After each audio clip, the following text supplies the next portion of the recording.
Alléluia. Je bénis le nom de Dieu, le nom d'Israël. Chers amis internautes, bonjour. Nous sommes encore à notre rendez-vous, notre émission En toute vérité. Cette émission qui donne la parole aux hommes de Dieu, afin qu'ils puissent expliquer et qu'ils puissent donner leur point de vue sur l'actualité et aussi donner plus d'explications sur ces pensées que tout le monde a sur eux. Et aujourd'hui, nous recevons avec vous l'apôtre Morocco Patrick, que je vous présente. Bonjour apôtre. Bonjour. Apôtre, est-ce que vous pouvez vous présenter à nos internautes? Oui, bien, donc je me présente, je suis l'apôtre Morocco Patrick, je suis le président de la mission Emmaüs. Je suis aussi le président, je dirige d'autres ministères annexes, comme Jefté Connections, comme SOS Urgence Côte d'Ivoire, comme beaucoup d'autres ministères interdénominationnels. Mais je travaille beaucoup comme la fourmi, dans l'ombre. Vous ne vous présentez pas comme président fondateur. Oui. Vous vous présentez comme président du conseil d'administration. Oui. Et en plus de ça, on vous voit aussi diriger plusieurs autres ministères. Oui. Est-ce que ce n'est pas à la tête d'un business que vous êtes? Non, ce n'est pas un business. Au contraire, c'est tout le fondement du ministère apostolique. L'apôtre a une dimension, est multidimensionnelle. Vous savez qu'il est enseignant, en même temps il porte le manteau d'évangéliste. L'apôtre est en même temps un docteur de la parole. Mais l'apôtre accouche d'autres ministères. Et c'est pour cela que j'impacte beaucoup de ministères aujourd'hui par l'expérience que j'ai. Je ne suis pas un nouveau venu dans le ministère. Et puis par, je pense, la connaissance. Pourquoi vous préférez le thème de président du conseil d'administration et surtout un thème qui est réservé aux grosses entreprises? Bon, d'abord, c'est pour marquer ma différence. Et puis, ça ferait un peu prétentieux, mais c'est pour montrer qu'une église, c'est vrai, c'est une organisation spirituelle, mais c'est un organisme aussi. Hein, l'église, c'est du management. Hein, et contrairement à ce que les gens pensent, pour diriger une église, il faut avoir des fondements et des connaissances en management, en administration, contrairement à ce qu'on voit. Est-ce que vous pouvez nous dire réellement quand est-ce que vous êtes converti et comment s'est fait votre conversion? Ok, j'ai été, attention, je suis un ancien catholique, mais véritablement j'ai rencontré le ministère par la foi évangélique en 1995. Et vous comprenez? Et je suis dans le ministère depuis 1997. J'ai fait un séjour carcéral de 5 ans en prison. J'étais chef d'entreprise et mes bisbilles m'ont amené en prison. Vous vous convertissez, c'est 2 ans après que vous commencez le ministère. Oui. Est-ce que ce n'était pas aussi une manière rapidement de montrer que vous pouvez prendre en charge? Ah non, je suis passé par des étapes. C'est pas comme aujourd'hui, juste par des étapes. J'ai eu un père, j'ai eu un mentor. Et puis, j'ai fait l'école biblique internationale de Pentecostal Church. Et puis, j'ai fait d'autres écoles de leadership pastoral. Vous savez, j'ai une formation anglo-saxonne. Donc, j'ai été outillé avant d'oser prendre le micro. Ok. Donc aujourd'hui, est-ce qu'on peut dire entre vous et votre père spirituel, ça va? Je dis très bon rapport, c'est mon papa. C'est mon papa, tout le monde le sait. Je ne suis pas, je ne commettrai pas le parricide. Et mon mentor, Zakaria de Dollars. Mais c'est mon papa, c'est un mentor. Même si les francophones ne savent pas faire la différence, mais c'est mon conseiller. Il me parle, il m'oriente. C'est le rôle des mentors. Et mon berger Germain Clark. Mais je lui suis redevable. Mais celui qui m'a conduit. Aujourd'hui, les chrétiens ne connaissent pas ces différences-là. Aujourd'hui, vous êtes le président des églises Emmaüs. On voit que vous avez eu quand même un grand terrain à Yopougon millionnaire. 1500 mètres carrés. Très chic. Mais le hic, en fait, ce que les gens se disent, c'est que votre temple est en perpétuelle construction. Ouais. Votre temple n'est pas fini. Est-ce que c'est des problèmes de moyens ou est-ce que l'apôtre peut faire prendre l'argent de la construction pour faire lui-même ses propres business? Vous savez, les pasteurs sont tellement dénigrés et saucissonnés ces temps-ci. Oh non, pas cela. J'ai eu une période missionnaire où j'ai voyagé beaucoup et puis, alors que le temple était toujours en construction. Donc je n'en faisais pas une priorité, alors que j'avais d'autres églises annexes à côté. Maintenant, depuis surtout, après la guerre, j'ai résolu de moins voyager, de bâtir le temple à l'éternel. Pas que on a commis des malversations, c'est infamant. Non, c'est pas ça. On prend l'option maintenant de bâtir un temple, mais vraiment bâtir un temple. J'ai déjà impacté, ça fait 14 ans que je suis là. J'ai ma signature ici. Je suis un cachet particulier. Je suis une référence sans fausse modestie. Je n'ai pas besoin de faire du bruit. Moi, j'ai plus besoin d'affiches quand je fais le programme. Vous parlez maintenant de bâtir un temple. À quoi est-ce qu'on peut s'attendre maintenant? Et dans combien de temps est-ce qu'on pourra voir un temple véritablement bâti à Emmaüs? Dans un an, j'aurai achevé les plans que vous voyez là. Vous voyez là, on est en train d'achever le carrelage. On a les bureaux pastoraux. On aura la médiathèque. On aura d'autres salles annexes de réunion. On aura le baptistère là à droite.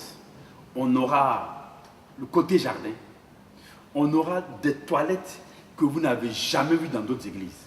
Parce que vraiment, je ne vous dis pas, il y a des églises grandes quand on y va, mais les toilettes, c'est au seau d'eau, hein, vous savez de quoi je parle. Et le temple en lui-même, qu'est-ce que vous réservez? Vous voyez le carrelage, il date de 10 ans. Ici où nous sommes assis, ça sera marbré. La chair que vous voyez vitrée, elle sera du marbre. Tout le temple sera marbré, avec la mezzanine en haut, pour des salles annexes pour les hommes de Dieu. En octobre 2015, tout est achevé. La vision est claire et personne ne pourra m'empêcher d'entrer. Le projet est tellement intéressant, Ouais. tellement beau, qu'on se pose la question, où est-ce que l'apôtre compte trouver l'argent pour réaliser cela? L'Éternel est mon berger. L'Éternel est mon berger, je ne manquerai de rien. Donc apôtre, les autres hommes de Dieu qui n'ont véritablement pas bâti ce genre de temple, l'Éternel n'est pas leur berger aussi. Tous les hommes de Dieu ne sont pas appelés à bâtir. Renseignez-vous bien. On va revenir encore sur l'église Emmaüs. Oui. Il y a eu un grand groupe chrétien, Chama. un groupe Chama, qui est sorti d'ici. Mais à la fin, il y a eu des polémiques entre l'apôtre et les membres de ce groupe, qui a même conduit à la mort du lead vocal de Non, ce c'est groupe-là. pas juste. Dans les médias, on disait que l'apôtre avait prié pour la mort de son Oulala. chantre, simplement parce que les gens avaient décidé de prendre leur envol. Aujourd'hui, vous avez l'occasion de donner votre merci. Oulala. Qu'est-ce qui s'est réellement passé? Ouh là là, vous savez, c'est la sorcellerie ça. Non, le groupe Chama, c'est moi qui l'ai monté, ici, où est assis, avec un de mes fils, c'est vraiment un de mes fils, hein, le diacre Okouchar, qui est mon président du conseil d'administration. Qu'est-ce qui s'est passé? On a monté le groupe, j'en ai fait la promotion personnelle, je ne sais pas si vous vous rappelez. J'ai même des tests là-dessus, sur le CD. Dès que le succès a pris forme, elles ont oublié l'église. Elles étaient intenables. Et puis moi aussi avec mon nouveau voyage, je revenais d'un voyage à Casablanca. Je crois à Jérusalem ou à Casablanca. Le lendemain de mon arrivée, mon lead vocal, elle qui faisait Chama à 80%, est décédée. Et c'est parti comme ça. Ensuite, l'autre après est tombée enceinte. Ainsi de suite. Et elles ont quitté l'église. Mais sans rancune, sans forfanterie, elles me revisitent, on se revoit. Elles reconnaissent mon manteau sacerdotal. Mais sauf qu'elles ne peuvent plus ici. Vous dites que le succès a pris le dessus, mais est-ce que ce n'était pas aussi une question d'argent que l'Église refusait de leur reverser leur ristourne, surtout que le producteur était aussi président du conseil d'administration de l'Église? Non, voilà. Parce qu'en deux personnes, l'apôtre n'a pas choisi de prendre le camp de celui qui pouvait quand même l'aider demain. Non, je vais éclairer votre lanterne. Nous, on a mis près de 12 millions dans le Chama. Le diacre Okouchar et moi. Le succès de Chama a été commercial. Il n'a pas été financier. Je ne sais pas si vous voyez la différence. Il y a, en matière de production, il y a deux types de succès et qui trompent même la plupart des artistes, même les artistes du monde. C'est pas parce qu'on écoute ta cassette, le CD partout que l'argent rentre. Chama, je vous l'ai dit, a été un succès marketing. Vous comprenez? Oui. On arrive. On arrive. On arrive. Donc elle pensait que vous remplissiez les poches. Et comme elles avaient réalisé que la maison de production n'était pas opérationnelle, donc elles faisaient des concerts en ville, même des concerts à l'intérieur. On les invitait chaque dimanche dans beaucoup de ministères. Elle disait qu'elle se rattrapait, mais ça a été une erreur. Je crois que le rôle du chant est d'avoir une base dans l'église locale. C'est le problème des chantres ivoiriens, vous savez ça? Les chantres, dès qu'ils commencent à avoir le succès, se prennent pour des lions alors qu'ils ne sont que des agneaux. Vous comprenez? Voilà. Après ce groupe-là aussi, il y a eu quand même plusieurs autres personnes qui ont quitté votre église. Même des fils spirituels qui sont partis, c'était avec des membres qui ont bâti d'autres églises que je ne vais pas citer, même à côté de vous, pas loin de vous. Est-ce que c'est pas l'apôtre Morocco même qui a un problème? Non, non. Vous avez remarqué que quand quelqu'un a un ministère apostolique, il est accoucheur d'autres ministères. Et quand on accouche d'autres ministères, mais attends, au contraire, on est dans la joie de découvrir que ceux qui ne savaient même pas tenir un micro ou attacher une cravate, maintenant le font sérieusement. Ceux qui ne savaient pas s'asseoir dans un fauteuil et parler devant une presse, maintenant le font si habilement. Mais sauf que, bon, j'espère qu'ils vont reconnaître que c'est ici qu'ils ont appris à tenir le micro, à attacher une cravate, à connaître ce qu'on appelle des boutons de manchette. À vous entendre, vous les en voulez pas, mais surtout vous êtes content de les voir. Mais tout à fait. Et ils me le rendent bien. Ils reconnaissent ils reconnaissent d'où ils viennent. Ils reconnaissent que, mon Dieu, ils sortent de la tanière d'un lion. Mais bon, ils ne sont pas quand même partis, je vais dire, par la grande porte. D'autres ont dû sauter la clôture pour partir. Vous connaissez des églises où tout le monde est sorti par la grande porte? Vous en connaissez? Ok. Apôtre. Le succès attire le serpent. Ok. L'onction attire le serpent. Ok. Vous avez un langage direct, vous avez un langage cru. On me le reproche. Oui, on vous le reproche aussi. Tout à l'heure, vous disiez que vous étiez d'abord catholique avant de devenir évangélique. Renouveau charismatique. Ok. Mais quand on vous lit beaucoup sur Internet, parce que vous êtes beaucoup actif sur les réseaux sociaux, surtout sur Facebook, on sent que vous voulez une nette différenciation entre les évangéliques et les catholiques. Nous sommes là dans la bâtardise spirituelle. Nous sommes là dans l'œcuménisme le plus aliénant et idiot. Nous sommes là dans la poubelle. Je suis héritier de la grande famille protestante. Je suis héritier de Jean Calvin. Je suis héritier de ceux qui ont dit que la Bible est la seule pierre angulaire pour rencontrer Dieu. Je suis héritier de ceux qui ont dit que la papauté est une idolâtrie.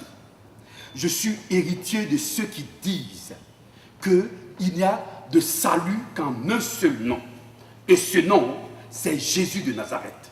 Je suis héritier des apôtres de la chambre haute. Je ne suis pas héritier de ceux qui se prosternent devant une statue. Je ne m'associerai jamais, je ne prierai jamais avec ceux qui adorent encore le veau d'or. Je ne porterai jamais des vêtements qui me rappellent la papauté et Rome. Je ne porterai jamais de titres qui rappellent la papauté et Rome. Je suis héritier de ceux qui ont prêché et le feu est descendu. Je suis héritier de ceux qui ont apporté le réveil il y a à peine 2 siècles. Je suis héritier de ceux qui prêchent et qui laissent l'Esprit de Dieu faire les choses. Je ne m'agenouillerai jamais devant une statue. Je ne prierai jamais devant des bougies. Je n'invoquerai jamais l'Esprit des morts. Ce n'est pas ce que ma Bible dit. Ce n'est pas ce que le Saint-Esprit qui m'utilise dit. Ce n'est pas ce que Jésus de Nazareth dit. Jésus lui dit que l'Esprit de Dieu nous conduira dans toutes choses, que le Saint-Esprit fera le boulot et que nous ne sommes que des myrmidons. On sent que vous, votre position, elle est directe. Mais aujourd'hui, tout à l'heure, vous disiez que vous ne porterez jamais de vêtements qui rappellent la papauté, ni de titres qui rappellent la papauté. Oui. Mais aujourd'hui, on sent, en Côte d'Ivoire, il y a une On bataille. ne sent pas, on constate. On constate, il y a une bataille de titres. Archibishop, bishop, archevêque, évêque. Est-ce que, pour vous, c'est de ce thème-là que vous vouliez parler? C'est le temps de la bâtardise spirituelle et la prostitution spirituelle. Pas Nous sommes en pleine prostitution spirituelle. Est-ce que c'est pas dangereux ce que vous dites? Surtout que tout à l'heure vous disiez que votre père spirituel est archevêque. Non seulement je le dis, Mais je l'ai écrit, vous ne me lisez pas sur Facebook. Je dis que c'est la prostitution, parce que cette histoire de bishopperie, vous savez d'où ça vient? De bishopmania. Je vais vous dire, les évangéliques, certains leaders évangéliques ont comme la démangeaison des titres et de la titraille. Certains leaders évangéliques ont envie de paraître et de mettre plein la vue. Ce sont des complexés et des constipés. Waouh! Vous comprenez? Voilà. Waouh! Est-ce que le mot n'est pas fort? Je répète, je suis héritier de la grande famille des protestants, avec la ramification évangélique. Je refuse tout amalgame avec des choses qui me ramènent la papauté et l'abomination de Rome. Vous comprenez? Okay. Aujourd'hui, il y a plusieurs organisations évangéliques qui sont mises en place et on sent même qu'elles se tiraillent, elles se combattent entre elles. Vous appartenez à quelle organisation? Je n'appartiens à aucune organisation. Pourquoi? Oui, je vous choque. Je suis membre fondateur du CNPC. Le vrai CNPC. Il y a 10 ans. Je suis membre fondateur, ou du moins, j'ai encouragé beaucoup d'autres plateformes évangéliques. Mais qu'est-ce qui se passe aujourd'hui? Mais les pasteurs sont devenus des politiciens, vous savez, puisqu'en fait, ils utilisent les plateformes pour un repositionnement politique. Je n'irai pas plus loin. Nous sommes obligés d'aller un peu plus loin, parce qu'en 2000, avant les élections, on a vu un peu l'apôtre prendre une position qui était un peu différente des autres évangéliques. J'avais dit quoi? On va en venir. Apôtre Morocco et la politique, qu'est-ce que vous pouvez nous dire? Là encore, je vous choque. Un pasteur qui n'a pas de conscience politique, de culture politique, est un criminel en puissance. Qu'est-ce que ça veut dire? C'est un chier. Écoutez, un pasteur doit avoir la connaissance. Or, la politique fait partie de la connaissance. Joseph était un politique.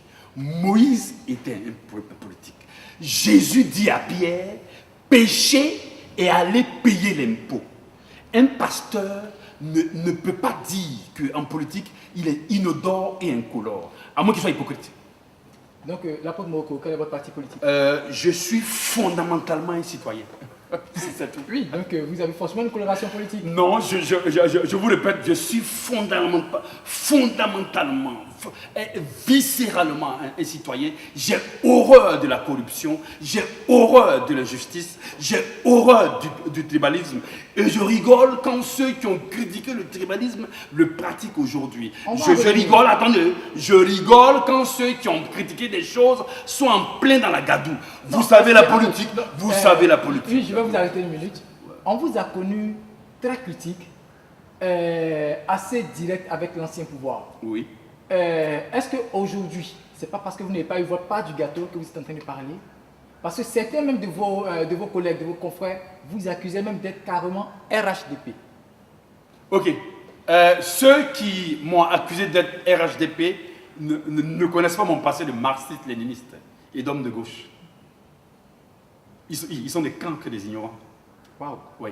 Alors, bon, écoutez, j'ai une culture, j'appartiens à une grande famille où il y avait des bibliothèques politiques. Je suis né dans, j'ai grandi dans les livres et les bouquins politiques. Mon père, mon père, était politique. Ça, beaucoup de gens ne savent pas ça. Et ma famille est une famille cultivée. Une famille, excusez-moi, une grande famille où on nous a appris la connaissance. Et mes petits frères et mes oncles ont toujours en commun, on a tous en commun une culture encyclopédique, sans fausse modestie. Et donc, les pasteurs qui m'ont traité de RHDP sont des ignorants. Ceux qui me traitent aujourd'hui de FPI sont des cancres. Ils ne savent pas ce que c'est un pasteur. Concrètement, oui. Aujourd'hui, vous avez contribué à la formation du CNPC. Oui. À un moment donné, on a vu que le CNPC... Mais excusez-moi, je n'ai pas fini de reprendre sur l'aspect politique. On y va. Je voudrais vous dire que je suis profondément déçu de l'Église en Côte d'Ivoire. Et pourquoi? Sous l'Ancien Régime, L'Église n'a pas joué son rôle. Elle était à table, à la soupe. Sous le nouveau régime, il y a eu deux types de pasteurs. Ou du moins, il y a deux types de pasteurs. Il y a ceux qui ont les miettes et les redevances de l'hôtel du Golfe et qui en profitent. Et puis il y a ceux qui entretiennent une rébellion sourde. Moi, je ne fais partie d'aucun clan. Mais je le dis, et je le dis ici devant la nation, que la justice élève la nation et que l'injustice renverse la nation. Apôtre, comme je disais, vous avez contribué à la création du CNPC. Oui. Mais, je suis membre fondateur. Vous êtes membre fondateur oui. du CNPC. Oui. Mais on a vu que le CNPC avait pris une parti option pour l'ancien régime qui est tombé plus tard. Oui. Mais pourquoi en ce moment on ne vous a pas vu aussi crier partout l'antenne que ce n'était pas le rôle du CNPC? Non, je m'étais déjà déconnecté du CNPC, parce que je trouvais que le CNPC n'avait pas joué le rôle qu'il fallait. Nous voyons dans le CNPC une puissante force de proposition et de contrepoids contre la politique. Le CNPC a été plutôt un marchepied politique. Marchepied politique. Aujourd'hui, plusieurs dirigeants du CNPC, dont le président, Paul Ayo, sont en exil. C'est un frère. Le prophète Jean-Marie de Moreau aussi en exil. C'est un frère. Il y a aussi, il y en a beaucoup quand même, beaucoup qui sont en exil. C'est des amis. Qu'est-ce que par exemple vous faites pour que ceux-là puissent revenir à la maison? La première chose, je prie pour eux. Je suis en contact avec certains que je ne citerai pas ici. Je prie pour eux et je leur dis que le manteau de pasteur, le manteau sacerdotal n'est pas un poste ministériel. L'Église était tellement accrochée à la politique qu'on a vu apparaître le prophète Malachi qui a donné tout ce qui devait se passer pendant la crise post-électorale. Et certains chrétiens évangéliques surtout croient dur comme fait que Dieu, l'Éternel des armées, va agir en leur faveur. Quelle est la position de l'apôtre Moreau? Je vais vous choquer. Quand les prophéties de Malachi sont sorties, je les traitais d'idiots et de chiens, et de faux prophètes. Je répète, quand les prophéties de Malachi sont sorties en pleine guerre, j'ai dit que Malachi allait perdre le pouvoir, que Malachi allait fuir, qu'il allait ramper comme un chien, que ce n'est pas un prophète.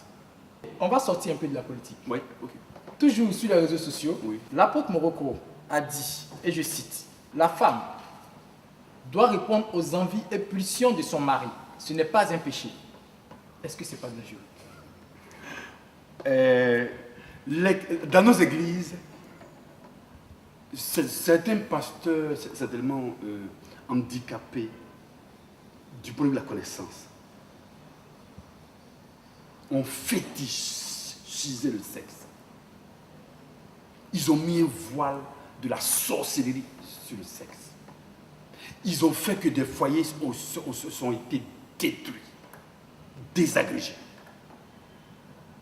Le sexe, le désir dans le couple n'est pas un artifice, c'est un fondement. Désirer sa femme, faire de petites choses avec sa femme, avoir les câlins, les caresses, ce n'est pas démoniaque, mon frère Amicia. Aller manger avec sa femme dans un restaurant, aller à la plage, rappeler à ces pasteurs-là que Jésus allait à la plage. Est-ce que Jésus allait à la plage avec sa femme? Parce qu'aujourd'hui, aller à la plage suppose porter des maillots de bain, se mettre un culotte. Non, je ne parle pas de ça. Je parle de la plage comme élément de relaxation. Oui. Je parle d'aller manger au restaurant comme élément de relaxation familiale. Mais il faut que ça cesse. Il faut que les pasteurs arrêtent d'embrigander et d'aveugler leurs fidèles. La vie chrétienne est une vie pratique. Il y a le spirituel et il y a le charnel. La foi doit être équilibrée. Il y a trop de foyers qui sont des tombeaux blanchis. Je suis pasteur, je sais pas, je parle. Vous avez aussi dit que l'argent n'est pas un artifice, mais un pilier pour l'épanouissement du couple. Est-ce que ce n'est pas aussi pousser les femmes dans le couple à rechercher des hommes qui ont l'argent? Vous savez qu'il y a des pasteurs, il y a des foyers pastoraux, il y a des chrétiens qui ont divorcé à cause de l'argent. Est-ce que vous le savez? Peut-être que vous le savez. Mais moi, je vous révèle que depuis que je suis pasteur, depuis 18 ans bientôt, j'ai vu des couples se déstructurer pour de l'argent. J'ai vu des femmes quitter le foyer pour de l'argent. Ne banalisez pas l'argent, c'est une puissance. Mais ce que le Seigneur dit est très clair. L'argent, il ne faut pas l'idolâtrer, mais il ne faut pas le banaliser. L'argent est une puissance.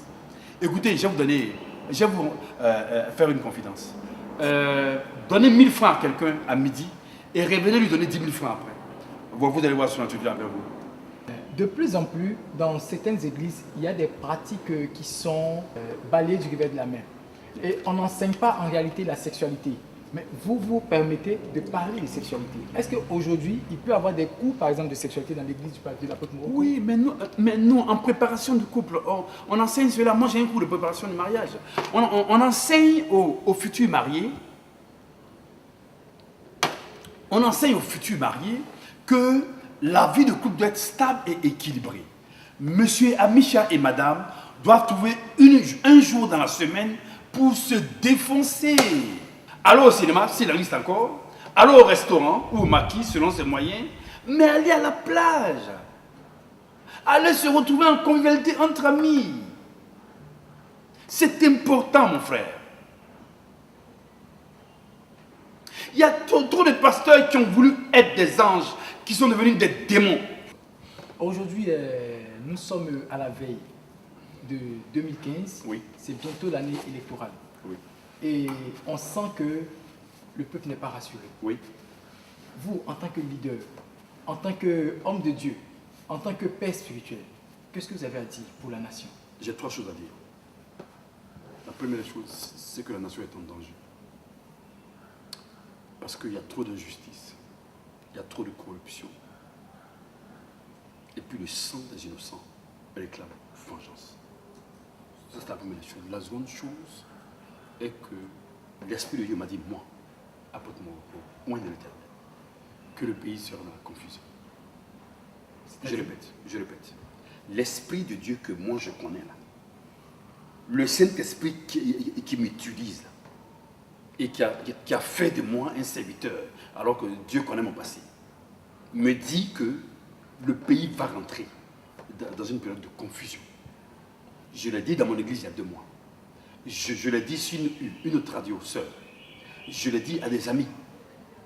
Bientôt, je pars en voyage. Je vais le dire en conférence et à l'étranger. La Côte d'Ivoire est sur des braises ardentes. Nous ne sommes pas sortis de l'auberge. Qu'est-ce que vous appelez confusion? La confusion veut dire que les élections risquent de ne pas avoir lieu. La confusion veut dire qu'au niveau institutionnel, il risque d'avoir la confusion. La confusion veut dire que les dates, les programmes politiques ne seront pas respectés. Notez bien ce que je dis. Apôtre, tout à l'heure vous disiez que vous êtes l'héritier d'Élie. Vous êtes l'héritier de ceux qui sont un peu contre ces adorations, ces abominations. Mais pourquoi aujourd'hui vous ne vous mettez pas dans la peau d'Élie pour aller crier devant la présidence, aller crier devant ces dirigeants-là ce que Dieu vous a dit? Allez crier cette injustice devant eux, que de rester un peu confiné dans votre temps parler. Est-ce qu'aujourd'hui les hommes de Dieu n'ont pas peur? Aujourd'hui, il y a 2 types d'hommes de Dieu. J'espère que vraiment vous allez bien m'entendre. Il y a les hommes de Dieu qui font du bruit et qui mettent plein la vue, qui veulent se faire voir. Et puis il y a ceux que Dieu révèle. Je fais partie de la deuxième catégorie. Observez et regardez ça. Oui, mais est-ce que c'est pas mieux d'aller les avertir de ce que Dieu vous a dit? Non. Vous avez un message de Dieu, vous le gardez pour vous. Si demain quelque chose arrive... J'avais averti le FPI. J'avais averti le jeune Blégoudé. Il habitait là. C'était mon voisin. J'ai averti la galaxie patriotique. Je leur avais dit que leur vie, la vie qu'ils menaient, n'avait rien à voir avec les derniers des armées dont ils parlent. On m'a dit que j'étais devenu RHDP. Aujourd'hui, avec ce nouveau pouvoir, est-ce que vous les avez avertis aussi? Je n'ai aucun contact avec ce pouvoir. Mais si Dieu vous a dit, c'est peut-être parce qu'il peut vous donner les moyens de les rencontrer. Est-ce que vous êtes allé demander des audiences, faire des conférences dans des journaux, aller parler à des journalistes pour que cela soit publié? Je n'ai pas la culture de ramper devant les politiques. On va passer à un autre sujet. Aujourd'hui, il y a plusieurs jeunes serviteurs de Dieu qui s'élèvent dans cette nation. Oui. Quel constat? Quel conseil vous pouvez leur donner? Ce sont des bâtards spirituels. On appelle bâtard celui qui n'a ni père ni mère. Ou que les parents ont rejeté. On ne s'autoproclame pas. On ne choisit pas son père spirituel. On ne choisit pas quelqu'un pour venir se faire consacrer. Ce sont des bâtards et des rats. Il faut les délivrer. Ou alors, besoin de les écraser. Donc, quel conseil pouvez-vous leur donner? Il y a un faux réveil en Côte d'Ivoire. Que Dieu suscite le vrai réveil. Il a commencé déjà avec la guerre. Où on a vu ceux qui ont fui, parce que des gens ont fui. Et ça dit que tous ceux Nous qui sommes ont fui, restés. tous ceux qui ont fui aussi ne sont pas de Dieu. Non, des vrais prophètes ont fui. Vous savez de qui je parle. Oui. On n'a jamais un prophète chez soi. Je parle de ceux qui ont fui et qui savent pourquoi ils ont fui. Quand un prophète fuit une nation, c'est normal.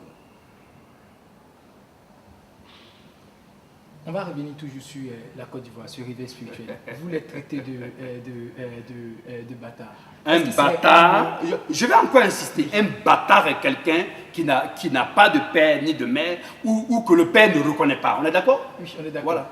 Est-ce que ce ne serait pas mieux de les encadrer pour les ramener à la Belgique? On fait la délivrance de celui qui accepte son état.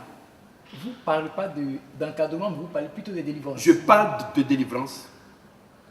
Ce sont des possédés. Parce que je ne comprends pas que quelqu'un qui a à peine 1 an de ministère peut se mettre sur la même affiche que moi. Ou que le vieux père, le patriarche Dion Robert. J'en suis scandalisé. C'est une infamie, c'est une abomination. Ils sont mal élevés. C'est des bâtards. Donc, qu'auriez-vous préféré? Si par exemple, un de Mais ces moi, deux je ne me mettrai jamais sur une affiche avec Dion Robert, c'est un patriarche. Je ne m'asserai jamais à côté de Dion Robert. Je ne peux pas m'asseoir comme ça devant mon papa Kassi. Il faut qu'il me dise de venir m'asseoir. Le respect a foutu le camp. Le droit d'aînesse a foutu le camp. Tout le monde veut porter le col pastoral et être bishop. Mais je vous dis que c'est des bâtards, vous comprenez? Apôtre, excusez-moi, sincèrement, est-ce que vous n'êtes pas un peu frustré? Parce que isolé dans votre coin, je ne suis pas isolé. vous ne vous approchez pas des autres parce que vous dites qu'ils sont trop politiques. Non, mais... Vous ne vous approchez pas des fils parce que vous dites qu'ils sont des bâtards. Non, je ne suis pas frustré. Écoutez, et je vous dis quelque chose. Quand Jean-Baptiste a prêché dans le désert, on a dit qu'il était fou. Mais Jésus l'a justifié, mon Dieu. Lisez votre Bible. Est-ce que vous savez que le lion marche seul, mais il est frais? Vous ne savez pas cela, Michel? Si. Je n'ai pas besoin d'avoir une foule, de marcher avec des chiens alors que j'ai un lion. Avez-vous déjà vu un nègre marcher avec des moineaux? Dites-moi. Non. Notre émission tire presque à sa fin. Sinon je suis toujours là. Oui, je peux dire que vraiment nous avons fait tout le tour d'horizon. Aujourd'hui, je veux laisser 2 questions à l'apôtre Morocco. Oui. La toute première question. Si aujourd'hui l'apôtre Morocco était amené à diriger une organisation qui allait remettre le mouvement évangélique sur la voie, qu'est-ce que l'apôtre Morocco allait faire? J'y travaille. Seconde question. Je travaille une confidence. J'y travaille avec des amis. Vous y travaillez. Des amis intègres. Qu'est-ce que vous allez Des amis qui ont un témoignage. Des amis qui bâtissent comme moi, mais qui ne peuvent pas dans une école primaire et qui roulent en Mercedes. Aujourd'hui, apôtre Morocco, si vous étiez face à Laurent Gbagbo et si vous étiez face à Alassane Ouattara, qu'est-ce que vous leur diriez respectivement? Par rapport au président Laurent Gbagbo, je voudrais dire que je suis blessé et frustré par le traitement qu'on fait d'un ancien président de la République. Et je pense que c'est indigne et c'est injuste. Mais j'ouvre la fenêtre pour présenter au président toute ma sympathie. Je le connais personnellement, par mes parents interposés. Et toutes mes condoléances. Je salue le Woody que j'ai supporté en son temps, le Canéon. Je salue le guerrier Je salue le résistant de 90 en 2000. J'ai été très critique envers l'homme politique de la refondation. Mais je le salue. Et je lui dis que je veux dire au président Gbagbo que Joseph a fait la prison. Que, attention, Jésus a fait la prison. C'est tout. Au président Alassane Ouattara, je bénis le président Ouattara pour le travail de reconstruction. Je dirai au président Alassane Ouattara ce que j'ai écrit sur ma page Facebook il y a 5 jours, au décès de la mère du président Gbagbo. J'ai dit que la justice élève la nation. C'est tout. Votre dernier mot à l'endroit de tous ceux qui vont suivre cette interview. Je voudrais remercier infiniment mon ami, mon allié et mon partenaire qui me suit depuis 2004. Je le remercie beaucoup pour le privilège qu'il m'accorde de parler aux internautes. Moi, je veux leur dire que les temps tangent, même l'Europe tangue, les États-Unis tangent. Nous sommes dans une saison de maladies, Ebola et consorts. Je voulais leur dire que c'est des signes et qu'il n'y a que Jésus-Christ et qu'il faut s'accrocher au Seigneur et que Jésus est la vie et que le Seigneur des Seigneurs c'est Jésus et qu'il n'y a rien de beau de servir le Seigneur avec intégrité, surtout intégrité. Je n'ai pas dit avec onction, vous avez bien remarqué. J'ai dit avec intégrité. Merci. Merci à vous.